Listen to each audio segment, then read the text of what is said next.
ত্রয়োদশ জাতীয় সংসদ নির্বাচন সামনে রেখে নানা সমীকরণে ব্যস্ত সময় পার করছে রাজনৈতিক দলগুলো। প্রতিবারই ভোট সামনে রেখে জোট ভাঙা গড়ার খেলা হয়।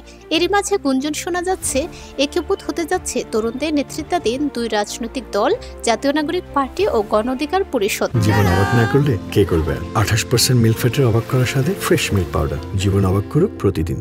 চলতি বছর ঝাঁকজমকভাবে জাতীয় নাগরিক পার্টি আত্মপ্রকাশ করে, তবে 7 মাসের মধ্যেই দলটির শীর্ষ নেতারা আর এককভাবে রাজনীতি না করে ঐক্যবদ্ধ হওয়ার চেষ্টা করছেন।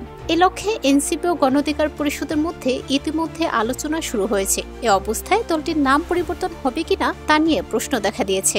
এ বিষয়ে স্পষ্ট বার্তা দিলেন এনসিপির যুগ্ম মুখ্য সমন্বয়ক আব্দুল হান্নান মাসুদ। গতকাল শনিবার রাত 10টার দিকে নিজের ফেসবুক আইডিতে দেওয়া পোস্টে এই বিষয়ে খোলাসা করেন তিনি। পোস্টে তিনি লিখেন, একটা কথা স্পষ্ট, এনসিপির নাম পরিবর্তন হচ্ছে না। এক বা একাধিক দল এনসিপির সাথে একীভূত হওয়ার ব্যাপারে আলাপ আলোচনা চলছে। তিনি আরো লিখেন, ইনশাআল্লাহ তরুণদের শক্তিসমূহ ঐক্যবদ্ধ হলে বাংলাদেশের রাজনীতিতে এক নতুন যুগের সূচনা হবে।